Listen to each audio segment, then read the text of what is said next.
नमस्कार, बिहार की बात में आपका स्वागत है। मैं हूं पंकज कुमार।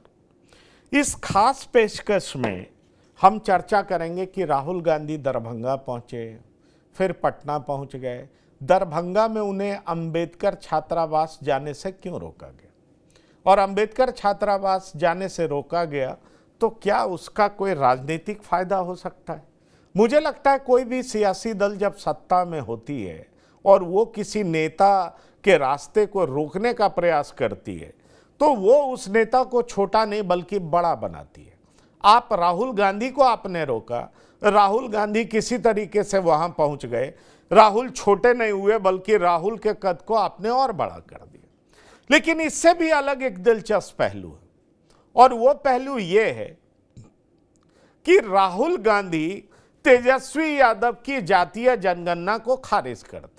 सवाल यह उठता है कि तेजस्वी के जातीय जनगणना को खारिज करने वाले राहुल गांधी क्या अपने मैनिफेस्टो में इस बात का जिक्र करेंगे कि उनकी सरकार बनेगी तो वो तेलंगाना मॉडल पर ही जातीय जनगणना कराएंगे? आखिरकार इस बड़े मुद्दे पर आरजेडी से क्लियर कट अलग ओपिनियन रखने वाले राहुल गांधी किस तरीके से अपनी पार्टी को आरजेडी के साथ चुनावी मैदान में बिहार में उतारेंगे, यह भी बड़ा गंभीर प्रश्न है।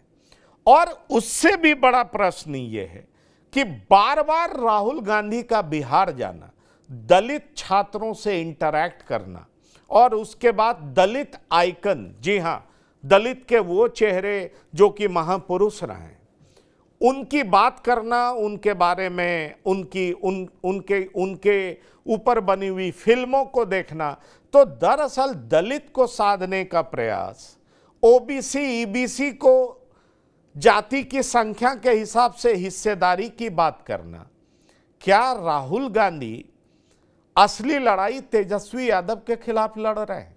बड़ा सवाल है ये, क्योंकि राहुल गांधी जिस तरीके से आक्रामक दिखते हैं उससे एक बात तो बहुत साफ दिखाई पड़ता है कि हिंदी बेल्ट में भी राहुल गांधी इन मुद्दों को हथियाना चाहते हैं और बताना चाहते हैं कि ये कांग्रेस पार्टी है जिसके डर से भाजपा ने जातीय जनगणना की बात स्वीकारी है। अगर आप कांग्रेस को मजबूत करेंगे तो जिसकी जितनी संख्या भारी उसकी उतनी हिस्सेदारी के लिए बीजेपी मजबूर होगी, और कांग्रेस आ गई सत्ता में तो संख्या के हिसाब से भागीदारी भी मिलेगा, ये हम इंश्योर करेंगे।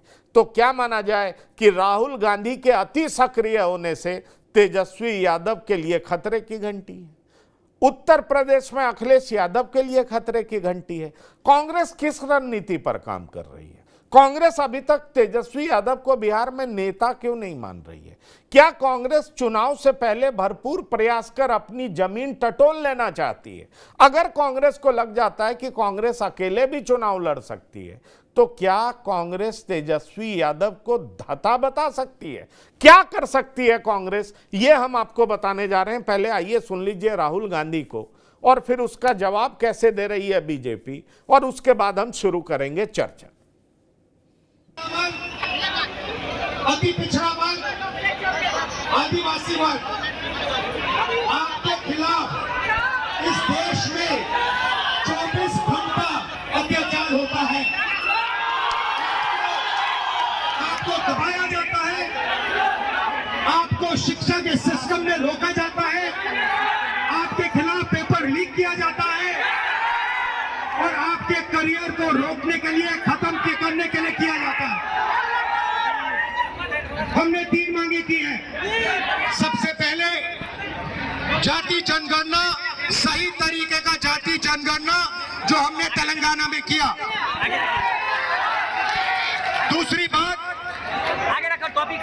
कानून, हिंदुस्तान का कानून है कि प्राइवेट कॉलेजेस और यूनिवर्सिटीज में आरक्षण होना चाहिए, और ना नरेंद्र मोदी ना बिहार की सरकार उस कानून को लागू कर रही है। इसीलिए हम उन पर दबाव डालेंगे, और जब तक, मैं बता रहा हूं, जैसे मैं यहां आया हूं ना, रोक नहीं पाए वैसे ही नहीं रोक पाएंगे जब तक इन्होंने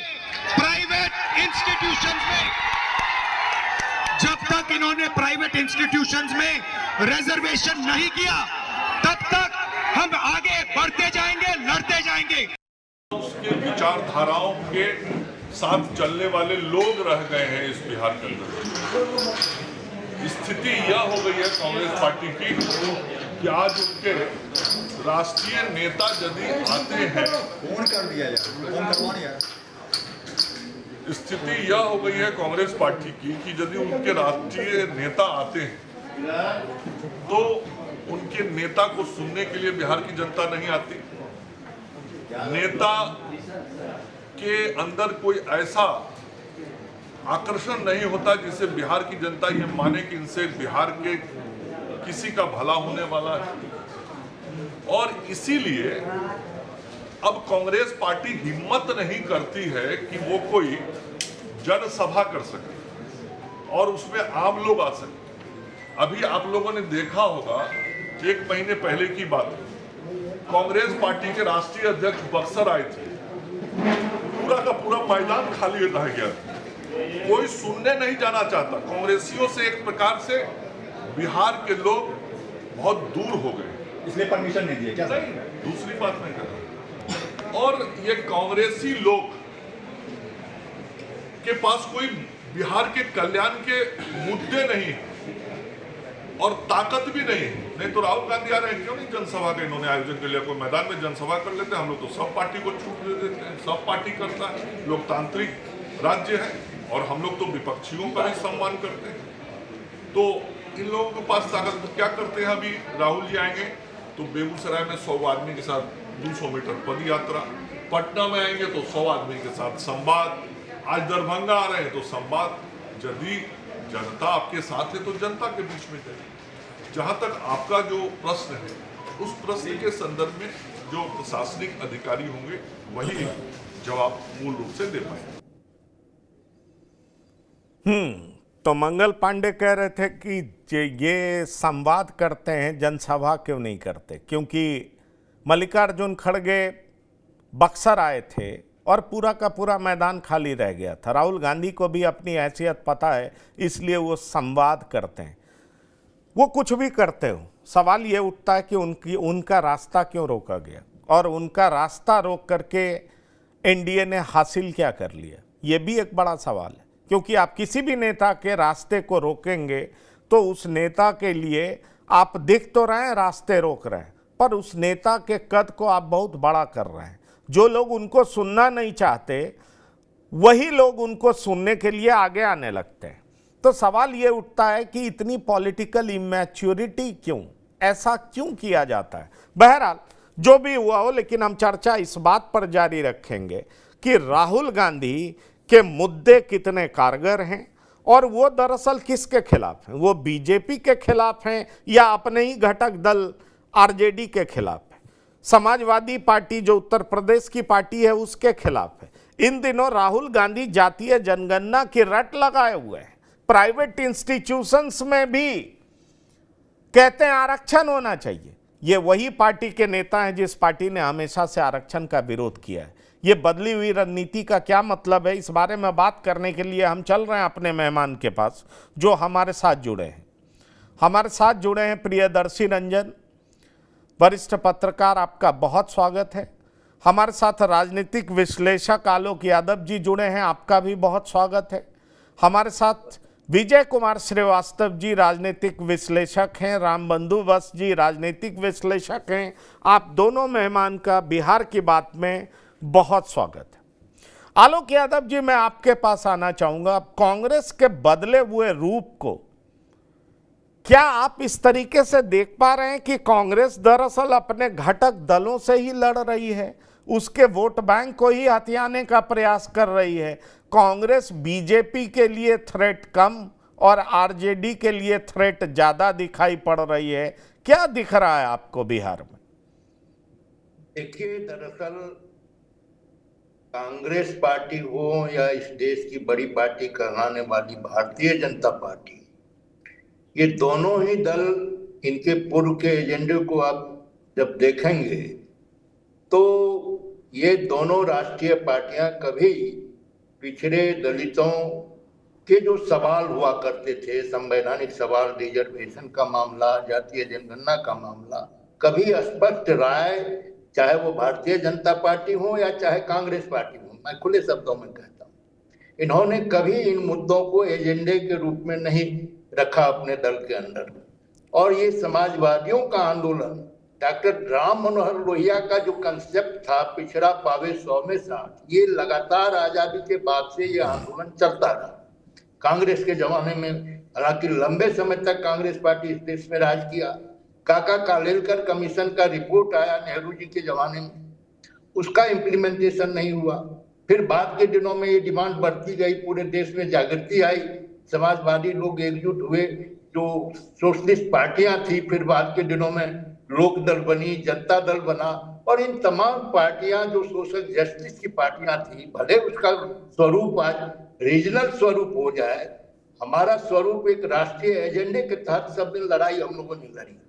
और उसमें चाहे वो लालू जी हो, मुलायम सिंह यादव हो, रामविलास जी हो, शरद जी हो, ये तमाम इस देश के ये तमाम लीडर सामाजिक न्याय और सोशलिस्ट मूवमेंट की उपज है। और इन लोगों का एजेंडा ही रहा इस देश में कि सामाजिक न्याय तब तक नहीं मिलेगा जब तक जो विशेष अवसर के संविधान हैं, संविधान में दिए गए सिद्धांत हैं, संविधान की धारा 15(4), 16(4), 401, 402, ये तमाम जो आर्टिकल्स हैं, इतने लंबे समय तक इन्हें दबा के रखा गया। और कभी भी आरक्षण के मुद्दे पर जो इस देश की बड़ी पार्टियां थी, स्पष्ट राय नहीं रखी। उनका ये था कि कुछ जो खास वर्ग के लोग, उनका जो राजनीति पर वर्चस्व है, समाज पर वर्चस्व है, वो नाखुश ना हो। तो इसलिए उनके एजेंडे पर ज्यादातर इन लोगों ने काम किया। और जो ओबीसी के मुद्दे थे, 1931 में जनगणना हुई और उस आधार पर 52% आबादी उस जमाने में थी। और फिर जब मंडल रिपोर्ट आया, उसमें भी ये सवाल उठा कि जब जनसंख्या की गिनती ही नहीं है तो फिर रिजर्वेशन का क्या औचित्य है। फिर भी सुप्रीम कोर्ट के 11 जज ने निर्णय लिया और उस निर्णय में हुआ कि 50% से ज्यादा एबव रिजर्वेशन नहीं दिया जा सकता, और 27% मिला। आबादी हमारी 31 के जनगणना के आधार पर 52% है, रिजर्वेशन 27% मिला। तो ये जो मामला है, ये जो दूरियां बनी, फिर भी हम लोगों ने आंदोलन किया। शरद जी जैसे नेता आज नहीं है जिनकी अहम भूमिका रही है, रामविलास जी की भी भूमिका रही है, लालू जी भी अगुवाई किए हैं, और ये तमाम जो लीडर थे हमारे, इन लोगों ने लंबी लड़ाई लड़ी। और आज स्थिति ये है कि यदि ये पार्टियां, चाहे वो बीजेपी हो या कांग्रेस पार्टी हो, इस मुद्दे को नहीं अपने एजेंडे में रखेगी तो ये नकारे चले जाएंगे। क्योंकि जिसका वोट बैंक है, जिसका वोट है, वो जग चुके हैं, वो अपने अधिकार के लिए सड़क पर लड़ाई नहीं, वह बिल्कुल ठीक बात है, ठीक बात है, इस पे तो कोई विवाद है ही नहीं। पर विजय श्रीवास्तव जी, सवाल यह है कि जिनका वोट है उसी की बात होती रहेगी। तो सवाल यह है कि 50% आरक्षण तो है, अब इस आरक्षण को संख्या के हिसाब से बढ़ा भी देना चाहिए, ये भी बात होती है। अभी आपको याद होगा सुप्रीम कोर्ट ने कोटा विद इन कोटा की बात की, क्योंकि अगर कोटा है और कोटे में कोटा इसलिए हो क्योंकि उसी जाति की कई सारी उपजातियां हैं जो पिछड़ जाती, जैसे एक रोहिणी कमीशन का भी हवाला दिया जाता है कि बहुत सारी जातियों ने, कुछ ऐसी जातियां जो खूब फायदा उठाया, बहुत सारी जातियां फायदा उठाने से वंचित रह गई। तो इस बात का विरोध चिराग पासवान ने कर दिया, वो विरोधी दल के साथ चले गए। सवाल ये मैं करना चाह रहा हूं कि ये कांग्रेस का जो बदला हुआ रूप है, वो बदलती हुई राजनीति के वजह से कंपल्सन है, या कांग्रेस ने हर प्रयोग करके देख लिया, अब उसको लगता है कि हिंदू को तोड़ने का एक तरीका यही है और इसीलिए अब हम इसी का इस्तेमाल कर लें, क्योंकि यही राहुल गांधी दत्तात्रेय ब्राह्मण भी बने, जनेऊ भी पहने, अपना गोत्र भी इन्होंने बताया, पर कहीं हिट नहीं हो पाए। अब उन्होंने क्या किया है, तो भाई मुसलमानों के लिए आरक्षण, संख्या के हिसाब से आरक्षण, ये सारी बात करके उनको लगता है सत्ता तक पहुंचने का यही एक जरिया है। और इन दिनों बिहार यूपी में भी ये जोर से बोल रहे हैं। तो आपको ये लगता है, जैसा आलोक जी कह रहे थे कि ये आंदोलन समाजवादियों का है, तो भाई बिहार और यूपी में जो समाजवादी लोग हैं वो कांग्रेस की घटक दल तो है, लेकिन कांग्रेस जितना बढ़ चढ़ के बोल रही है, तो ये खतरा आपको नहीं लगता कि तेजस्वी यादव के लिए है, अखिलेश यादव के लिए है? मैं बोलूं? पंकज जी जी जी आपको बहुत शुभकामनाएं। जी, धन्यवाद। श्री आलोक जी जितनी बातें बोल रहे हैं वो इतिहास में दर्ज है और बिल्कुल सही है, लेकिन मेरा ये कहना है कि आरक्षण के इश्यूज पे देश के विभिन्न राजनीतिक दलों में सभी राजनीतिक दलों में एक से एक बुद्धिजीवी लोग हैं। क्या आपको लगता है कि बुद्धिजीवी होने के बावजूद भी जो आत्मनिरीक्षण आधारित जो बातें होनी चाहिए आरक्षण पे, वो किसी भी दल के नेता करते हैं क्या? ये बहुत बड़ा प्रश्न है। हमारा एजुकेशनल प्रोफाइल बहुत ऊंचा है, चाहे हम किसी भी दल में हो, तो अपने प्रोफाइल के हिसाब से हम बात करते हैं क्या? जिस पार्टी से बिलोंग करते हैं उस पार्टी के सुटेबिलिटी के तहत हम अपनी बात को रखते हैं, जो हमारे इमेज को भी प्रभावित कर देता है। यही तो सच्चाई है। अब राहुल जी जो कर रहे हैं वो अपने हिसाब से कर रहे हैं, और राहुल जी के जो फॉलोअर हैं उनको लग रहा है कि राहुल जी सही कर रहे हैं, राहुल जी के जो फॉलोअर नहीं है उनको लग रहा है कि गलत कर रहे हैं। रही बात तेजस्वी जी की, तो इस बात से इनकार नहीं किया जा सकता कि एनडीए के बाद यदि सबसे ज्यादा कोई पावरफुल और जनाधार वाली पार्टी है बिहार में तो आरजेडी है। पिछले 2 विधानसभा चुनाव की बात करेंगे तो जो आरजेडी का जो संख्या बल बिहार विधानसभा में रहा, और निश्चित रूप से जो आने वाला जो आगामी बिहार विधानसभा का चुनाव है उसमें उसी के अनुरूप आरजेडी का संख्या बल होगा, इससे कोई इनकार नहीं कर सकता।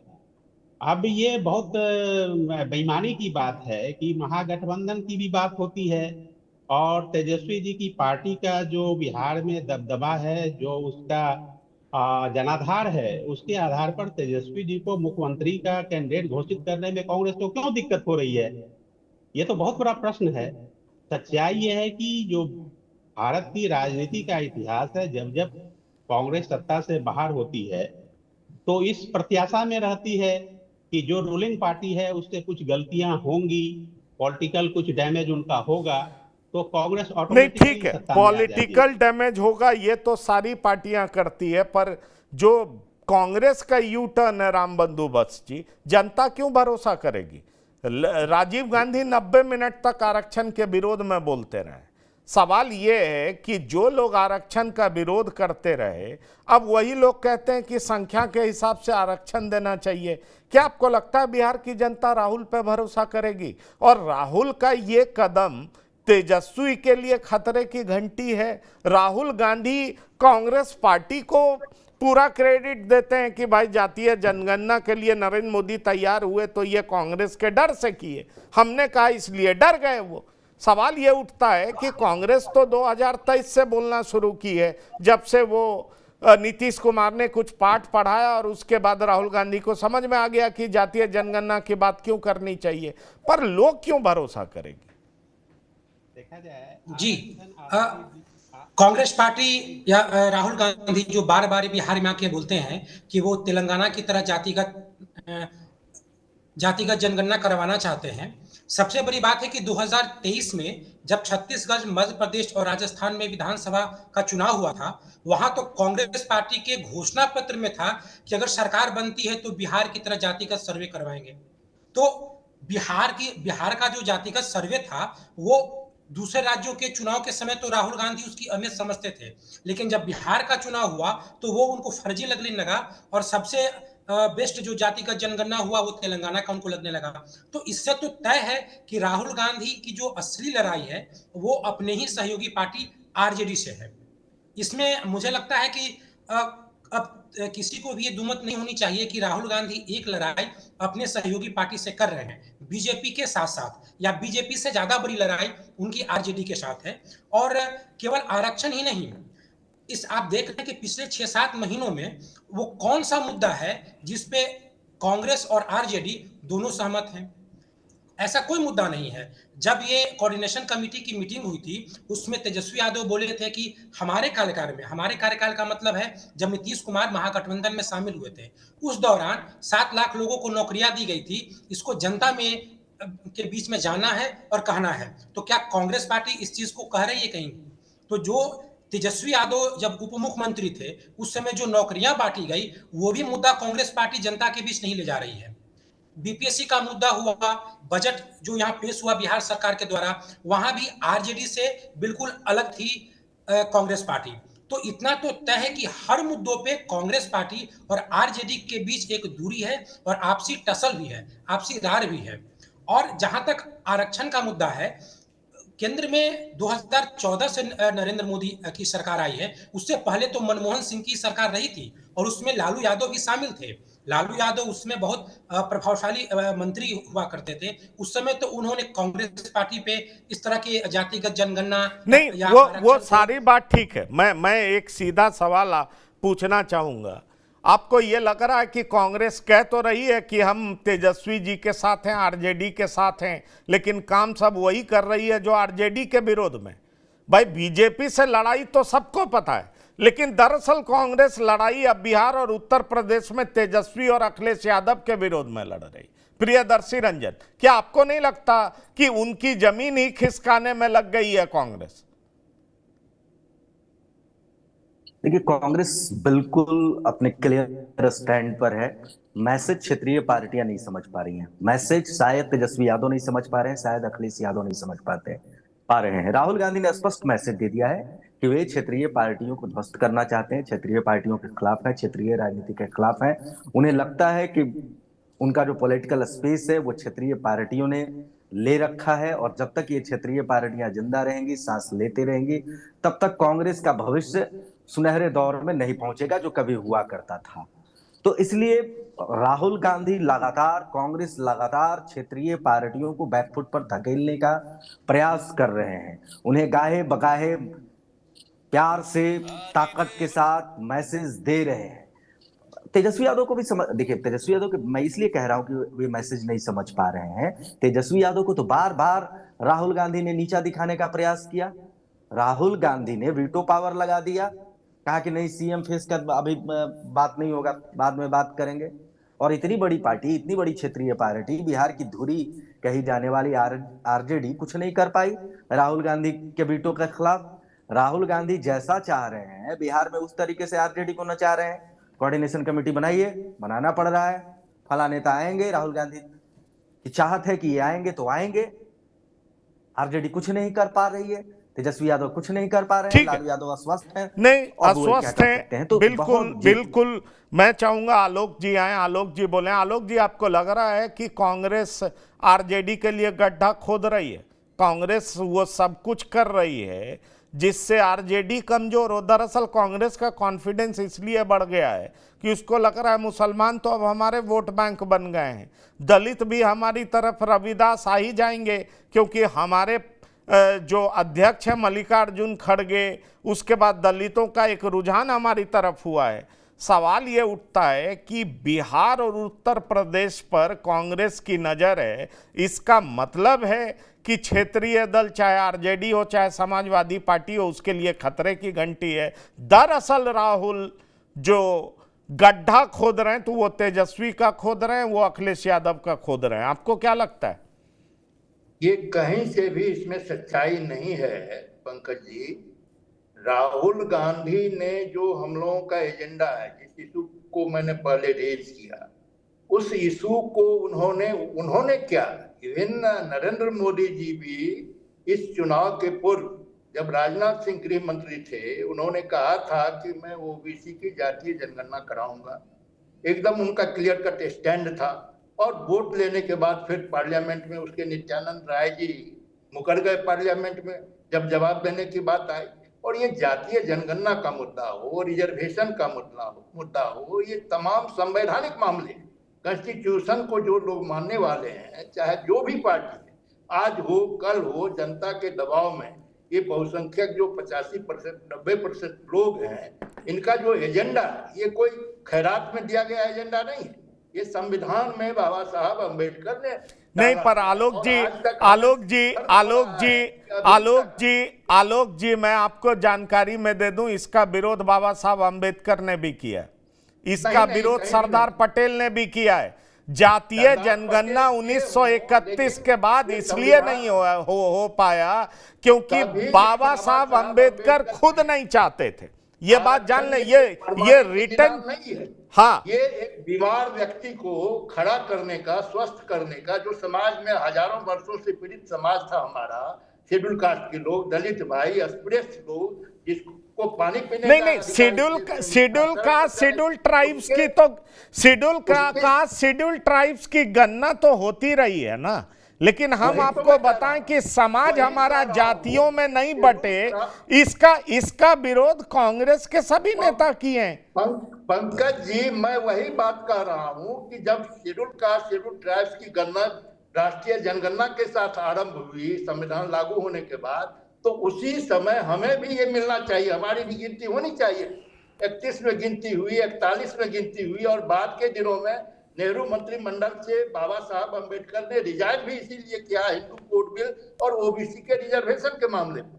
इस चीज को प्रकाशित नहीं होने दिया गया, लोगों के जानकारी के अभाव में लोगों को जानकारी नहीं है।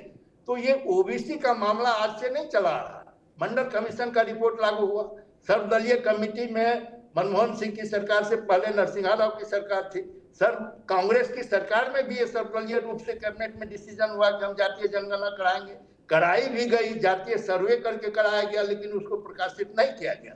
मैं इसीलिए आरंभ में भी कह दिया कि जो बड़ी राष्ट्रीय पार्टियां इस देश की है, वो नहीं चाहती है कि इन मुद्दों पर कोई चर्चा हो, ये मुद्दे इस देश में लागू हो, बहुसंख्यक के जो मुद्दे हैं, जो गरीब लोग हैं, पिछड़े लोग हैं, दलित लोग हैं। तो ये दोनों पार्टियां एक दूसरे का बहाना बनाकर, और बिहार में जहां तेजस्वी जी का सवाल है और राहुल गांधी अभी पूर्ण रूप से अपने एजेंडे को बदलकर जो बहुसंख्यक लोगों की आवाज है, उस आवाज को उन्होंने पूर्व के कांग्रेसियों से बितर अलग होकर इन्होंने देखा इस जमीन की सच्चाई को, उत्तर भारत की सच्चाई को, देश की सच्चाई को। यही लोग तमिलनाडु में जाते हैं, लंबे समय से डीएमके की सरकार है, रिजर्वेशन वहां 67% रिजर्वेशन है, क्यों नहीं विरोध करते हैं, क्यों नहीं हिम्मत जुटाते हैं तमिलनाडु में आज लंबे समय से, चाहे वो कांग्रेस हो या भाजपा हो, क्यों नहीं वहां की सरकार को बदल पाते हैं।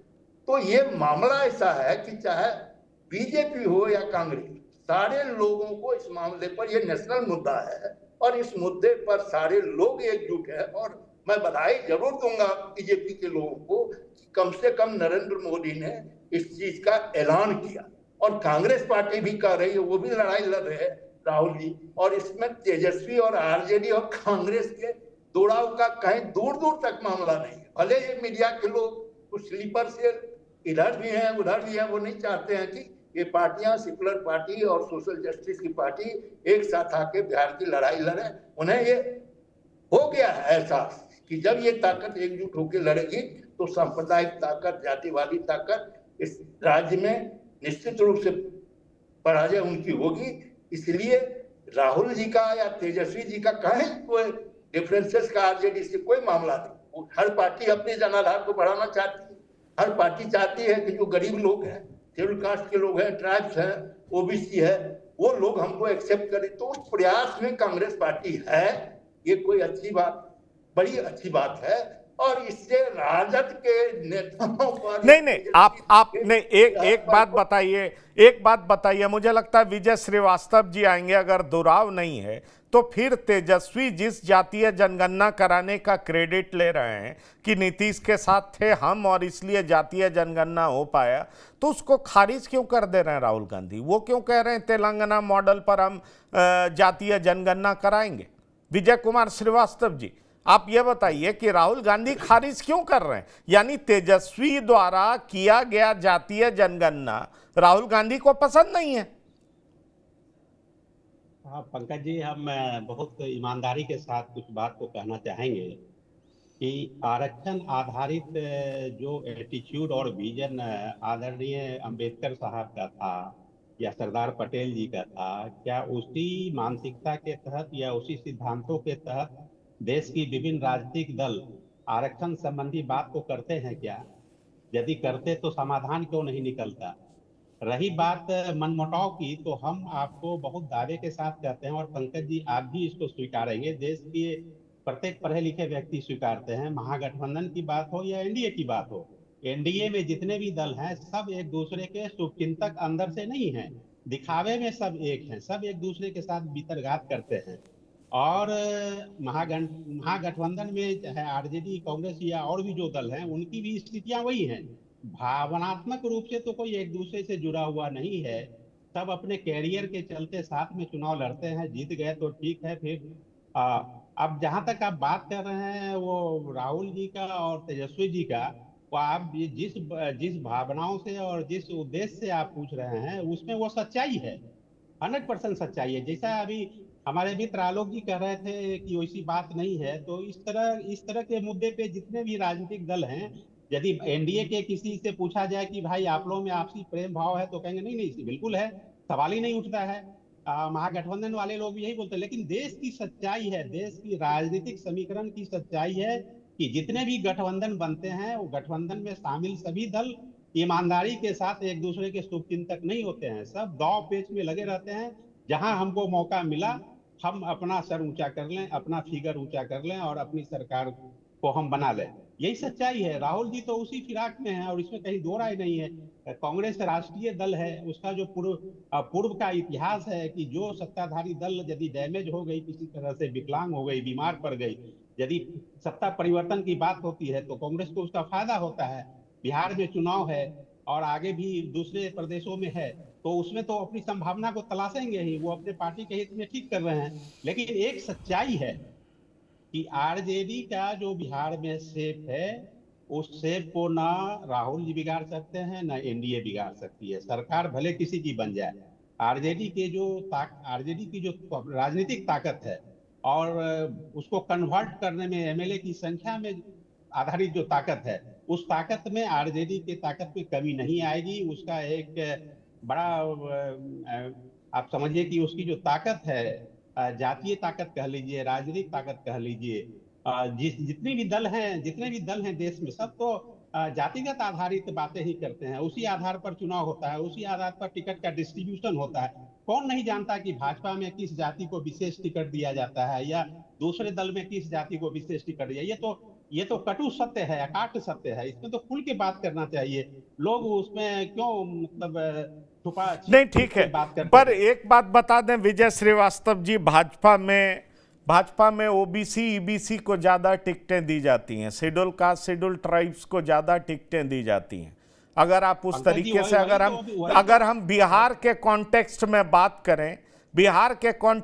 बात करें तो अभी भी आरजेडी यादवों को ज्यादा टिकट देती है, ये स्टैटिस्टिक्स बताता है। ये मतलब मैं कोई और देखिए, मेरा ये मानना है कि हर चीज आप जाति के भी आधार पर करें तो ये भी मेरिट को वंचित करता है, मेरा ये भी मानना है। और दूसरा मेरा ये भी मानना है कि भाई जातीय जनगणना कराइए, आरक्षण दीजिए, पिछड़े को आगे लाइए, ये जरूर सही बात है, ये करना चाहिए, लेकिन इसका समीक्षा भी होना चाहिए। समीक्षा इस लिहाज से होना चाहिए कि मान लीजिए ओबीसी का रिजर्वेशन है और 4 जाति खूब फायदा ले रहे हैं और बाकी 17 जाति फायदे में बहुत पिछले पायदान पर है, तो वो बेचारे कब ऊपर आएंगे? जब 4 जातियों की संख्या बढ़ गई है और उनमें बहुत ज्यादा लोगों को नौकरी मिल रही है, तो बाकी जो 16-17 जातियां या और भी जातियां हैं जो पीछे रह गई हैं, उनको आरक्षण का लाभ नहीं मिल पा रहा है, उनको तो मिलना चाहिए। ये भी तो सवाल उठता है। इसलिए आप कई जगह पर देखेंगे, जैसे राजस्थान का मीना जाति है, शेड्यूल कास्ट में आप देखिएगा कि हर जगह आपको मीना नजर आएंगे। तो ऐसे कई सारे कॉन्ट्राडिक्शंस हैं जिसकी आवाज मैं नहीं उठा रहा हूं, लेकिन कई सारे वैसे ही राजनीतिक विश्लेषक, थिंकर कहते हैं कि भाई ऐसा होना चाहिए, और ये सारे शेड्यूल कास्ट ईबीसी जाति के थिंकर ही इस तरह की डिमांड करते हैं। देखिए, जहां तक मैं अंबेडकर जी की बात कर रहा था, वो जातीय जनगणना के समर्थक थे, लेकिन वो जातिवादी प्रथा के विरोधी थे।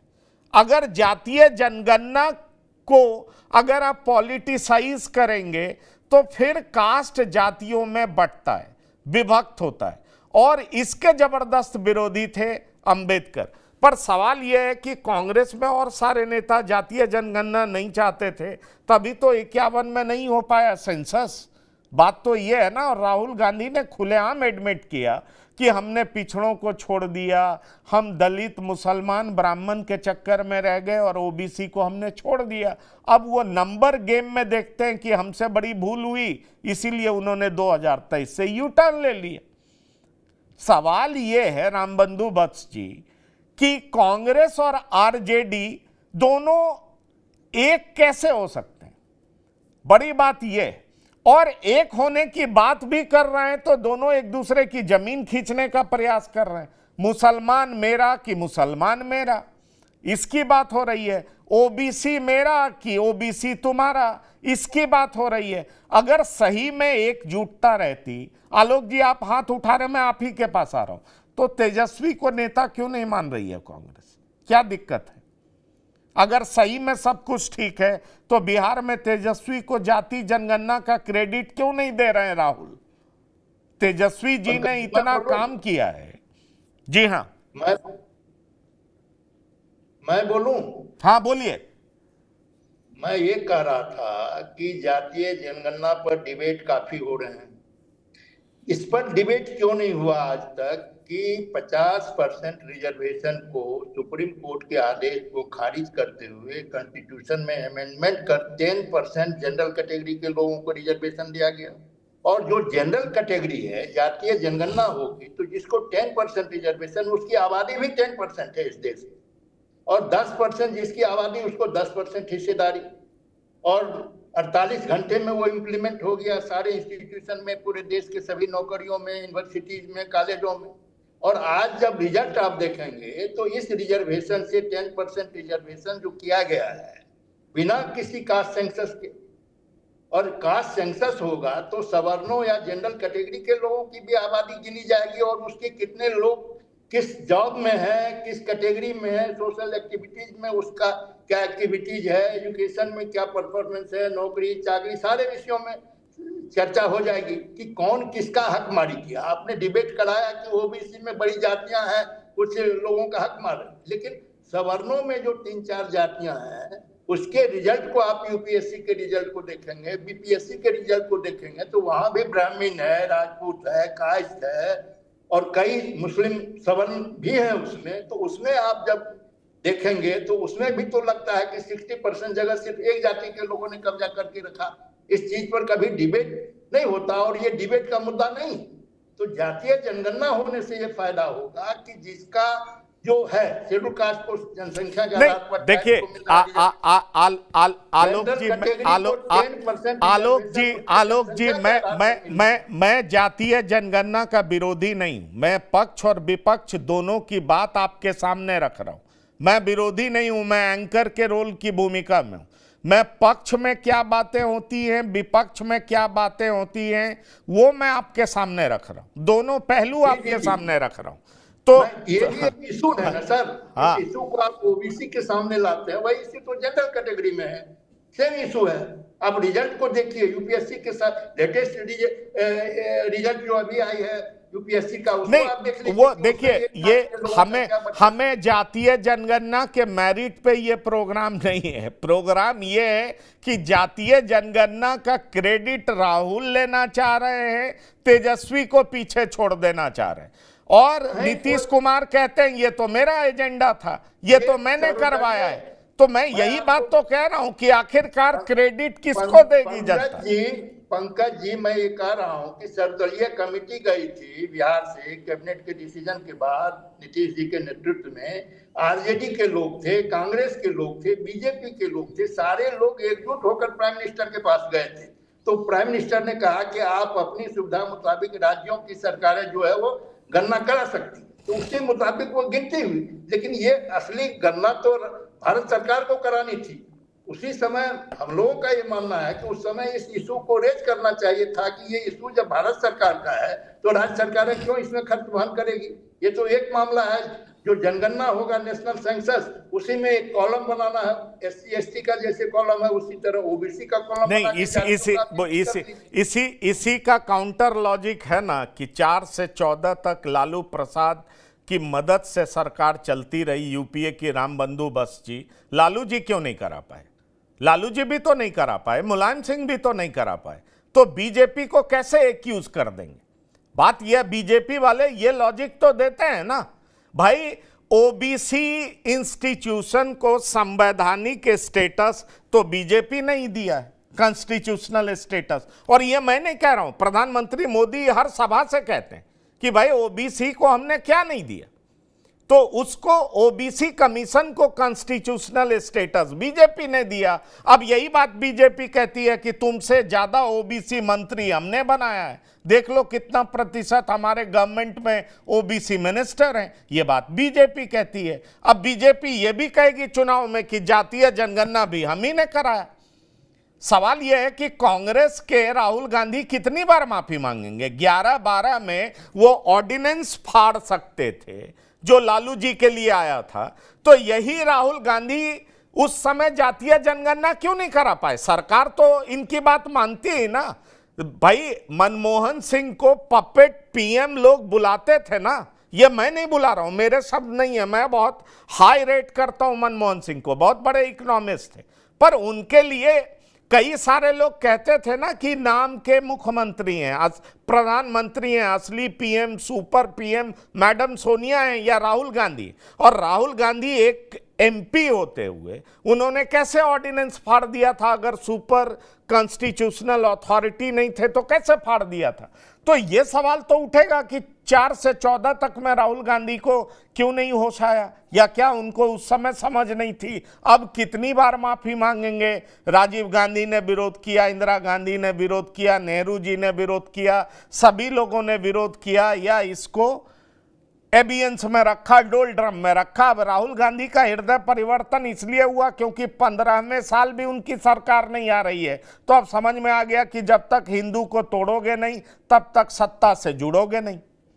रामबंधु बस जी। जी बिल्कुल बिल्कुल आपने सही कहा कि मनमोहन सिंह के अध्यादेश को सार्वजनिक मंचों पर राहुल गांधी फाड़ा करते थे, और उस सरकार में मुलायम सिंह का भी सहयोग था और लालू यादव का भी सहयोग था। लालू यादव तो बेहद प्रभावशाली उस सरकार के गठन में भी थे, और जो मनमोहन सिंह का जो प्रथम कार्यकाल था उसमें तो लेफ्ट की पार्टियां भी थी। अभी जो ये चर्चा चल रही है कि जो राष्ट्रीय पार्टी है बीजेपी या कांग्रेस, वो आरक्षण को उस तरीके से नहीं लेती है, तो लेफ्ट भी एक राष्ट्रीय पार्टी है। तो और एक और बड़ी बात है कि जैसे बिहार में ओबीसी का जो वर्गीकरण हुआ है, यानी ओबीसी पिछड़ा और अति पिछड़ा, तो देश के मुश्किल से 4 या 5 राज्यों में ही ओबीसी का वर्गीकरण हुआ है, जैसे मध्य प्रदेश है, महाराष्ट्र आदि है, और शेष राज्यों में तो ओबीसी में वर्गीकरण भी नहीं हुआ है। यानी कई राज्यों में जैसे छत्तीसगढ़ आदि जो राज्य हैं, वहां पे पिछड़ा और अति पिछड़ा का तो गणना ही नहीं हुआ है। तो इतने लंबे समय तक कांग्रेस की सरकार रही है, लेकिन ओबीसी में वर्गीकरण अभी तक हुआ ही नहीं है। 4-5 राज्यों को छोड़ के तो ज्यादातर राज्यों में तो ओबीसी में कौन अति पिछड़ा है इसकी तो कोई संवैधानिक गणना ही नहीं हुई है। इसीलिए तो ये रोहिणी कमीशन बना है। अब रोहिणी कमीशन बनेगा, रोहिणी कमीशन का जब रिपोर्ट आएगा, जब लागू होगा, तो पूरे देश में ओबीसी का वर्गीकरण होगा, और फिर ये जो पिछड़ा और अति पिछड़ा को लेकर के जो रिजर्वेशन का जो प्रावधान होगा वो लागू होगा। दूसरी बात है कि जो आरक्षण के पीछे जो संविधान की जो आत्मा है, वो जो जिसे आप सामाजिक न्याय कहते हैं, वो ये है कि जो पीछे छूट गया या पीछे छूटा हुआ है उसको आगे लाएं, और उसमें जो पिछड़ी जातियां हैं, दलित जातियां हैं, वो लंबे समय से पीछे छूटी हुई थी। तो अगर आप उसकी आत्मा की बात करेंगे तो फिर क्रीमी लेयर के सिद्धांत को भी तो मानना चाहिए। जो रिजर्वेशन लेकर के आगे बढ़ गए हैं, तो फिर उनको तो अपने छूटे हुए भाइयों के लिए भी एक स्पेस देना चाहिए। तो निश्चित तौर पे आरक्षण का जो जिस तरीके से उपयोग हो रहा है, वो केवल चुनावी लाभ के लिए ही हो रहा है, न कि सामाजिक न्याय के लिए। आप देखें कि अगर आप रिजर्वेशन लागू हो, अगर मान लेते हैं कि मंडन कमीशन की सिफारिशें लागू हो जाए, 60% रिजर्वेशन लागू हो जाए, लेकिन अगर उसमें क्रीमी लेयर का प्रावधान हो जाए, या ये प्रावधान हो जाए कि जो रिजर्वेशन का लाभ एक बार ले चुका है वो दोबारा ना ले, तो फिर क्या मजमा होगा? तो फिर एक रिजर्वेशन के तहत आप जिन जातियों को लाभ दे रहे हैं, बार बार लाभ दे रहे हैं, एक वहां भी तो एक अग्रा और पिछड़ा जैसा एक वर्गीकरण हो जा रहा है। तो निश्चित रूप से आरक्षण जिस तरीके से जो बात अभी चल रही है उसका एक जो चुनावी गणित है उसी को लाभ करने के लिए है, वही मुख्य उद्देश्य है, न कि इसके पीछे का जो सामाजिक न्याय है वो है। और राहुल गांधी, और जहां तक बात राहुल गांधी और आरजेडी में है, राहुल गांधी अब सिर्फ हर उन मुद्दे को, जो मुद्दा विपक्षी पार्टियों का रहा है, हर उन मुद्दों को वो बहुत झपट रहे हैं और उस पे वो बिल्कुल आक्रामक तरीके से आगे बढ़ रहे हैं। जैसे गुजरात के विधानसभा चुनाव 2000, अगर आप 19 के पहले का जो चुनाव था गुजरात का, वो एक सॉफ्ट हिंदुत्व का चेहरा बनाए थे। तो अब उसी तरीके से वो अपने सहयोगी पार्टियों का जो मुद्दा है, कभी वो बीजेपी का मुद्दा छीने, अब अपने सहयोगी पार्टियों का मुद्दा छीन रहे हैं। और जहां तक बात आरजेडी का है, यही तो एक बात है कि केवल आरक्षण का ही मुद्दा नहीं है। देखें कि आरजेडी के किस मुद्दे को लेकर के कांग्रेस और आरजेडी में सहमति है, किसी भी मुद्दे में नहीं। चाहे नौकरी देने का मुद्दा हो, पलायन का भी मुद्दा हो, अगर पलायन के मुद्दे को आरजेडी आगे बढ़ाती है तो फिर उसी मुद्दे को घुमा फिरा के शिक्षा न्याय यात्रा के रूप में कांग्रेस करती है। यानी मुद्दों को लेकर के आरजेडी और कांग्रेस में तनिक भी सहमति नहीं है, और यही दिखलाता है कि दोनों में दूरी है। कांग्रेस ये चाहती है कि वो एक मैसेज दे समाज को कि महागठबंधन के अंदर यादव छोड़ के जो भी जितनी भी हिंदू जातियां हो या अल्पसंख्यक समाज हो, वो जो महागठबंधन में आ रही है उसमें बहुत बड़ी भूमिका कांग्रेस पार्टी की है। महागठबंधन में गैर यादव जितने भी वोट आ रहे हैं, अल्पसंख्यक समाज, सवर्ण समाज, दलित समाज और अति पिछड़ा समाज, उसके जो बड़े भाई की भूमिका है वो कांग्रेस पार्टी की भूमिका है। और यही कारण है कि सीटों को लेकर के विरार है। सीटों में भी कांग्रेस उन्हीं सीटों पे चाहती है जहां पे एक तो अल्पसंख्यक समाज जहां पे प्रभावशाली है, बहुसंख्यक है, उन सीटों को वो चाहती है, और साथ ही साथ दलित प्रभावशाली सीटों को भी चाहती है। इसमें अगर उनकी बात मान ली जाए तो आरजेडी को कुछ वैसे सीटें भी गंवानी पड़ेंगी जो वो जीत चुके हैं और जो उनके कोटे के हैं। तो इसीलिए सीटों का जो बंटवारा है वो भी, उसमें भी अब कुछ ठीक है, मतलब बात ठीक है। तो अब नहीं, पर यह बंटवारा तब होगा ना जब दोनों साथ रहेंगे। अगर इस तरीके से एक दूसरे के मुद्दे को खारिज करते रहेंगे प्रियदर्शी रंजन, तो आपको लग रहा है ये दोनों साथ रह पाएंगे? या साथ रहेंगे तो कैसे साथ रहेंगे? चुनाव से एन वक्त पहले अगर साथ जुड़ते भी हैं तो लोगों में ये मैसेज नहीं जाएगा कि कांग्रेस और आरजेडी के मुद्दे बिल्कुल अलग हैं। एक कहते हैं हमने जातीय जनगणना कराया, दूसरे कहते हैं तेलंगाना मॉडल पर कराओ। एक कहते हैं कि भाई पलायन रोको, भाई ये सरकार विफल रही है, दूसरा उसको खारिज कर देते हैं, या दूसरा शिक्षा संवाद यात्रा करते हैं। अगर यही सब लोग इकट्ठे एक मंच से करते तो शायद एक आवाज जनता के पास जाती। तो एक मंच पर ये लोग क्यों नहीं आ पाते हैं? नेता के तौर पर तेजस्वी यादव की स्वीकारोक्ति कांग्रेस क्यों नहीं कर रही है? सिर्फ समुचित सीट नहीं मिलने की वजह से, या और भी कोई मुद्दे? दोनों जितनी भी बातें आपने कही सभी एक स्तर पर सही है। तेजस्वी का नेतृत्व कांग्रेस स्वीकार नहीं कर रही और आरजेडी कांग्रेस को समुचित सीट नहीं दे रही है। दोनों में टकराव है, इसीलिए Rahul Gandhi pressure politics tactically कर रहे हैं। लेकिन इन सबों के बीच जो बेहद महत्वपूर्ण बात है जो मैं कहना चाहूंगा वो ये है कि अभी तमाम लोगों ने एक बात को स्वीकार किया कि आरजेडी, लालू यादव ने बहुत मजबूती के साथ जातीय जनगणना की बात उठाई है, उठाते रहे थे, अभी तेजस्वी यादव उठा रहे हैं और बिहार में एक प्रयोग करके देश के सामने मॉडल पेश किया। लेकिन और उसी मॉडल को भारतीय जनता पार्टी ने स्वीकार किया और भारतीय जनता पार्टी अब केंद्र के स्तर पर कराने जा रही है। लेकिन इन सबों के बीच में एक बेहद महत्वपूर्ण बात है कि ये आरजेडी कांग्रेस जब सरकार में थी तब इसको लागू क्यों नहीं करवा पाई। मैं आपको ध्यान आकृष्ट कराना चाहूंगा कि आरजेडी जब मनमोहन सिंह की सरकार थी तब भी इस मुद्दे को पूरे जोर शोर से उठा रही थी, लेकिन कुछ एक चीजों को मान लेने के बाद लालू यादव की पूरी बात को मनमोहन सिंह की सरकार में नहीं माना गया था और जातीय जनगणना को ठंडे बस्ते में डाल दिया गया था। यानी कांग्रेस ने तब लालू यादव की बातों को खारिज कर दिया था और आज जब जातीय जनगणना नरेंद्र मोदी करा रहे हैं तो उसका क्रेडिट कहीं ना कहीं कांग्रेस भी ले रही है, आरजेडी भी ले रही है। लेकिन आरजेडी को ये भी साफ करना होगा कि उसने इस बात को कांग्रेस के समक्ष भी उठाया था, कांग्रेस की सरकार के सामने भी रखा था और कांग्रेस ने इस बात को मानने से स्वीकार कर दिया था तब। कांग्रेस पर आप और भी चार्जेस हैं। देखिए 1931 माना जाता है कि लास्ट जातीय जनगणना है, मैं नहीं मानता। 1941-42 में भी जातीय जनगणना हुआ था, लेकिन उसके सर्वे को सार्वजनिक नहीं किया गया था, उस रिपोर्ट को सार्वजनिक नहीं किया गया था। तब कांग्रेस बहुत प्रभावी हो चुकी थी, बलवती हो चुकी थी देश में, और उन्होंने, जब अंग्रेजी सरकार उस समय था, तो प्रेशर बनाया कि जातीय जनगणना को जारी नहीं किया जाए, और नहीं हुआ। कांग्रेस की सोच तब थी। 1952 में हुआ जातीय जनगणना आखिरी बार, लेकिन वो सिर्फ SC/ST को लेकर के हुआ। तो ये जो जातीय जनगणना का जो मॉडल बना हुआ है, इस या जो कही जा रही है, इस पर फिर से अभी तो भारतीय जनता पार्टी की सरकार ने, नरेंद्र मोदी ने कह दिया है, लेकिन इस पर फिर से विचार करने की जरूरत है कि जातीय जनगणना हो तो किस तरीके का जातीय जनगणना हो। जातीय जनगणना का मतलब सिर्फ सिर गिनना नहीं हो, उसमें आर्थिक आधार पर भी बातें हो, और आर्थिक आधार पर आरक्षण लागू करने की बात हो। जो बात अशोक यादव जी उठा रहे थे कि हमें 1932 की जनगणना के अनुसार हम 52% हैं और हमें 27% आरक्षण मिलता है, तो साहब उस 27% में भी कुछ एक जातियां हैं जो 20% का लाभ उठाती हैं, और 7% में तमाम जातियां हैं। तो आपने भी तो उचित हिस्सेदारी का बंटवारा वहां नहीं किया, जिसने भी नहीं किया। तो ये एक बेहद महत्वपूर्ण पॉइंट है। और तीसरा, जब आप बात करते हैं ना सोशल जस्टिस की, सामाजिक न्याय की, तो लालू से शुरू होते हैं और लालू पर ही खत्म हो जाते हैं। कर्पूरी ठाकुर को भी याद कर लिया करिए, उसके पहले स्वामी सहजानंद सरस्वती को भी याद कर लीजिए। बिहार जो है सोशल जस्टिस के पहला धरती रहा है। भारत में सोशल जस्टिस की पहली बार बात इस देश में किसी ने की थी तो स्वामी सहजानंद सरस्वती ने। जो मॉडल, जो सोशल जस्टिस नाम लेते हैं, स्वामी सहजानंद सरस्वती का दिया हुआ है। तो इसको जातीय रंग मत दीजिए, इसको एक व्यक्ति विशेष का मुद्दा मत बनाइए, इसको समग्रता में देखिए और इस पर पुनर्विचार करिए कि जातीय जनगणना हो तो किस तरीके से हो।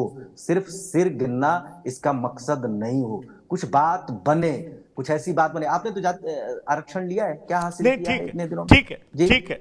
नहीं, वो हमें लग रहा हम लोग, हाँ, नहीं, जातीय जनगणना के खिलाफ नहीं हुए, बहुत बड़ा पैरोकार हो जाती है जनगणना का, हमारे आरक्षण का भी। हमारे भाई साहब ने कहा कि सिर्फ सिर गिनने की बात है, ऐसी बातें नहीं है।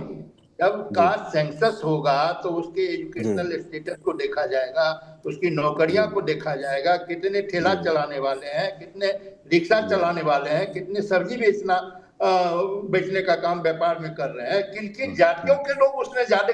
बिहार में ऐसा हुआ है, बिहार में ऐसा हुआ है, लेकिन व्यवहारिक रूप में किस तरीके से लागू हुआ है? नहीं, आपने कास्ट की बात किया और मैं समझ रहा हूँ कि आपका टारगेट कहाँ। 14% यादव की गिनती हुई बिहार में, और कई OBC2 की जो जातियां हैं, पिछड़ी जातियां, उससे यादव लोग जो है तो उसकी संख्या के आधार पर वो तीसरे पैदान पर है। हमसे ज्यादा इकोनॉमिकली साउंड जो है तो पूर्वी जाति के लोग हैं, फिर उसके बाद बनिया जाति के लोग हैं। कुशवाहा और यादव लगभग एक कैटेगरी। तो हमने किसी का हक हिस्सा नहीं माना, इसीलिए तो कह रहे हैं कि जातीय जनगणना हो और सभी तरह के स्टेटस की गिनती हो। नहीं, आपने व्यक्तिगत तौर पर अपने ऊपर ले लिया, लेकिन मैं आपको ऐसा उदाहरण में और जोड़ देता हूँ। दलितों में पासवान और रविदास, ये दो जातियां हैं जो आरक्षण से बेहद लाभान्वित हुई हैं और अन्य जातियां नहीं हुई। तो मैं वहां तक ले जा रहा था जहां तक आप नहीं गए, व्यक्तिगत आप अपने ऊपर ना लें। आज भी राष्ट्रीय स्तर पर जब आप देखेंगे 27% पॉपुलेशन को, या जो SC/ST का 22.5% है, उसमें कितने परसेंट लोग जॉब में गए हैं, कितना उसका सोशल स्टेटस बढ़ा है, कितना इकोनॉमिक स्टेटस बढ़ा है। आज भी वो बहुत पीछे है। एक चीज आलोक जी मैं क्लियर करना चाहूंगा। मैंने ये क्या कहा था, मैं एक बार बोल लिया था, जिसको कि मैं करेक्ट करना चाहूंगा कि डॉक्टर अंबेडकर जातीय जनगणना के विरोधी थे। डॉक्टर अंबेडकर जातीय जनगणना के विरोधी नहीं थे, वो जाति प्रथा के विरोधी थे। और एनिहिलेशन ऑफ कास्ट एक ऐसा सब्जेक्ट है जिस पर उन्होंने लंबी चौड़ी बात भी की थी। और आपको बेहतर मालूम है कि पूना पैक्ट जो था उसमें अंबेडकर और गांधी के विचार जातीय जनगणना को लेकर के, खासतौर पर जातीय आरक्षण को लेकर के कितने अलग थे कि भाई ये जातीय आरक्षण जो है वो किस तरीके से किया जाए। बहरहाल दोनों महापुरुष किसी भी तरीके से ये नहीं चाहते थे कि जातीय जनगणना हो या जातीय आरक्षण हो तो इससे भारतीय समाज टूटे।